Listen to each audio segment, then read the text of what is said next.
Akkam jirtu uummata Oromoo biyya keessaaf biyya alaa jirtan hundumaaf nagaan bakka isin jirtanitti isiniif haa baay'atu.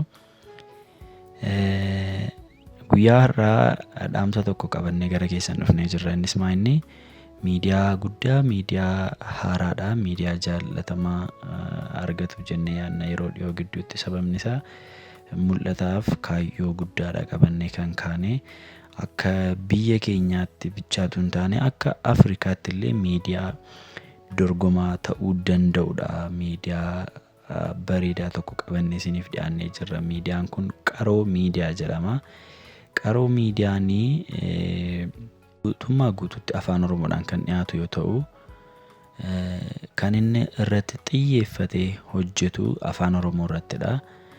Darbee immoo namoota adda addaa, namoota gurguddaa bebbeekamoo biyya keenya Oromoon qabdu keessaati namoota gurguddaa qabatee isiniif dhufaa jira.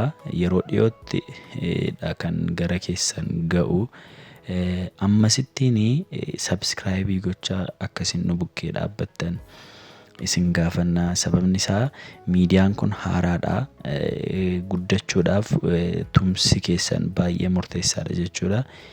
Yeroo nuun gadhiisnu akka yeroodhaan isin bukkee ga'utti miidiyaa keenya kana sabskraayibii gochuudhaan ammaaf karaa yuutuubii wanta dhufnee jirruu fi egaa daawwattoonni keenya uummanni Oromoo hundinuu biyya keessaaf ala jirtan miidiyaa kana akka tumsitan sabskraayibii gochuudhaan akka nu bukkee dhaabbattan isiniin jenna.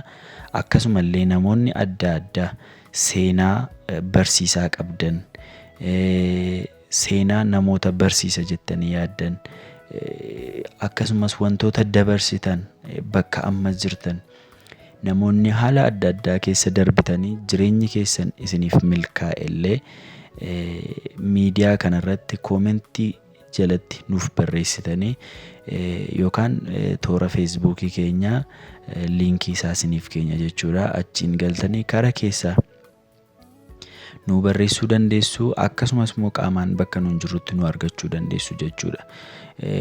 Qaroo Miidiyaan amma bal'inaan hojii jalqabaa jira waan ta'eef akkaataa kanaan uummata keenya tajaajiluu barbaanna. Darbee immoo Qaroo Miidiyaan kaayyoon isaa inni guddaan afaan Oromoodhaan miidiyaa Afrikaa irraa sadarkaa tokkoffaa irratti argamu jedhameedha kan inni waamamuu barbaadu. Mul'anni isaa inni guddaan Afrikaa irratti akka Afrikaatti miidiyaa guddaa jedhamee waamamuufdha. Isayyuu afaan Oromoodhaan jechuudha. Kanaafiyyuu miidiyaa kana uummanni keenya adaraa sabskraayibii gochuudhaan akka nu bukkee dhaabbattan egaa jaalala waaqaatiin isin gaafanna jechuudha. Akkasumas akkuma sila isiniin jedhee namoonni kamillee seenaan koo seenaa barsiisaadha. Seenaa baay'ee rakkisaa dabarseera. Namoonni narraa barachuu qabu. Namoonni narraa waan baratan qabu jettanii yaaddan kamiyyuu akkuma isiniin jedhe karaa keessaa nu barreessuu dandeessu. Liinkii feesbuukii keenya akkasuma kan teelegiraamii keenya isiniif keenya karaa keessaa nu qunnamuu dandeessu jechuudha. Nun immoo deebisnee seenaa keessan sana kallattiidhaan uummata keenya biraan geenya jechuudha. Seenaa keessan barsiisaa sana. Darbee immoo namoota akka isaan nu gaafataman barbaanna, akka isaan miidiyaatti nu dhufan barbaanna jettanii namoota gurguddaa, namoota Oromoon egaa Oromoon saba bal'aadha, uummata guddaadha, gootawwan baay'ee qaba.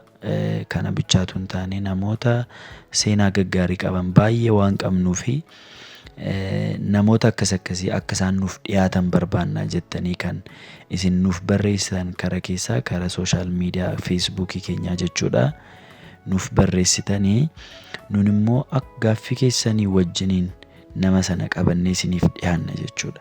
Gaaffii keessan gaafanna. Gaaffii keenya qofaa utuu hin taane gaaffii isin gaafachuu barbaaddan gaafanna. Deebisnee immoo gara keessanitti kallattiidhaan isin biraan geenya jechuudha. Egaan akkuma sila jedhee miidiyaa kana laayik, sheer, sabskraayib gochuudhaan akka nu bukkee dhaabbattan ammallee jaalala Oromummaa, jaalala waaqaatiin isin gaafanna.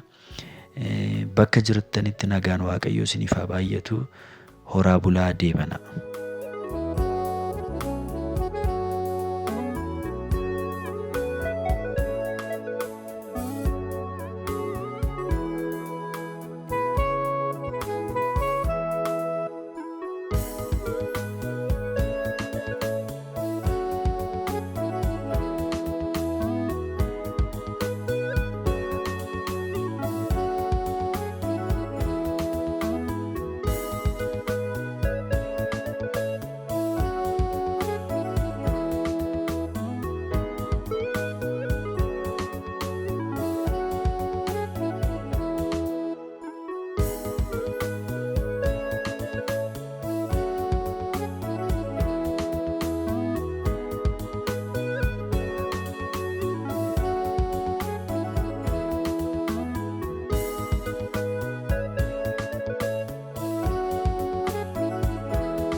Akkam jirtu uummata Oromoo biyya keessaa fi biyya alaa jirtan hundumaaf nagaan bakka isin jirtanitti isiniif haa baay'atu. Guyyaa har'aa dhaamsa tokko qabannee gara keessan dhufnee jirra. Innis inni miidiyaa guddaa, miidiyaa haaraadha, miidiyaa jaallatamaa argatu jennee yaadna yeroo dhiyoo gidduutti. Sababni isaa mul'ataaf kaayyoo guddaadha qabannee kan kaane. Akka biyya keenyaatti bichaatu hin taane akka Afrikaatti illee miidiyaa dorgomaa ta'uu danda'udha. Miidiyaa bareedaa tokko qabannee isiniif dhiyaannee jirra. Miidiyaan kun Qaroo Miidiyaa jedhama. Qaroo Miidiyaanii guutummaa guutuutti afaan Oromoodhaan kan dhiyaatu yoo ta'u, kan inni irratti xiyyeeffatee hojjetu afaan Oromoo irrattidha. Darbee immoo namoota adda addaa, namoota gurguddaa bebbeekamoo biyya keenya Oromoon qabdu keessaati namoota gurguddaa qabatee isiniif dhufaa jira. Yeroo dhiyootti kan gara keessan ga'u. Ammasittiin subscribe gochaa akkasiin nu bukkee dhaabbattan isin gaafanna. Sababni isaa miidiyaan kun haaraadha. Guddachuudhaaf tumsi keessan baay'ee murteessaadha jechuudha. Yeroo nuun gadhiisnu akka yeroodhaan isin bukkee ga'utti miidiyaa keenya kana subscribe gochuudhaan. Ammaaf karaa YouTube wanta dhufnee jirruu fi egaa daawwattoonni keenya uummanni Oromoo hundinuu biyya keessaaf ala jirtan miidiyaa kana akka tumsitan subscribe gochuudhaan akka nu bukkee dhaabbattan isiniin jenna. Akkasumallee namoonni adda addaa seenaa barsiisaa qabdan, seenaa namoota barsiisa jettanii yaaddan, akkasumas wantoota dabarsitan bakka amma jirtan namoonni haala adda addaa keessa darbitanii jireenyi keessan isiniif milkaa'e illee miidiyaa kanarratti koomentii jalatti nuuf barreessitanii yookaan toora feesbuukii keenya liinkii isaa isiniif keenya jechuudha. Achiin galtanii karaa keessaa nu barreessuu dandeessu. Akkasumas immoo qaamaan bakka nuun jirrutti nu argachuu dandeessu jechuudha. Qaroo Miidiyaan amma bal'inaan hojii jalqabaa jira waan ta'eef akkaataa kanaan uummata keenya tajaajiluu barbaanna. Darbee immoo Qaroo Miidiyaan kaayyoon isaa inni guddaan afaan Oromoodhaan miidiyaa Afrikaa irraa sadarkaa tokkoffaa irratti argamu jedhameedha kan inni waamamuu barbaadu. Mul'anni isaa inni guddaan Afrikaa irratti akka Afrikaatti miidiyaa guddaa jedhamee waamamuufdha. Isayyuu afaan Oromoodhaan jechuudha. Kanaafiyyuu miidiyaa kana uummanni keenya adaraa subscribe gochuudhaan akka nu bukkee dhaabbattan egaa jaalala Waaqaatiin isin gaafanna jechuudha.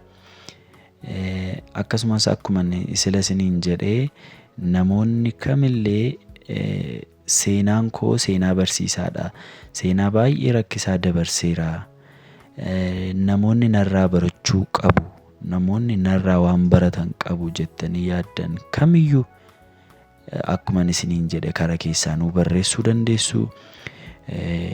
Liinkii feesbuukii keenya akkasuma kan teelegiraamii keenya isiniif keenya kara keessaa nu qunnamuu dandeessu jechuudha. Nun immoo deebisnee seenaa keessan sana kallattiidhaan uummata keenya biraan geenya jechuudha. Seenaa keessan barsiisaa sana.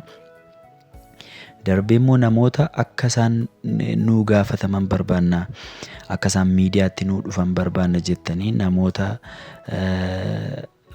gurguddaa, namoota Oromoon, egaa Oromoon saba bal'aadha, uummata guddaadha, gootawwan baay'ee qabaa. Kana bichaatu hin taane namoota seenaa gaggaarii qaban baay'ee waan qabnuufi namoota akkasii akka isaan nuuf dhiyaatan barbaanna jettanii kan isin nuuf barreessitan kara keessaa kara sooshaal miidiyaa feesbuukii keenyaa jechuudha. Nuuf barreessitanii nun immoo akka gaaffii keessanii wajjiniin nama sana qabannee isiniif dhiyaanna jechuudha. Gaaffii keessan gaafanna, gaaffii keenya qofaa utuu hin taane gaaffii isin gaafachuu barbaaddan gaafannaa, deebisnee immoo gara keessanitti kallattiidhaan isin biraan geenya jechuudha. Egaan akkuman sila jedhee miidiyaa kana like, share, subscribe gochuudhaan akka nu bukkee dhaabbattan ammallee jaalala Oromummaa, jaalala Waaqaatiin isin gaafannaa. Bakka jirtanitti nagaan Waaqayyoo isiniif haa baay'atu. Horaa bulaa deebanaa.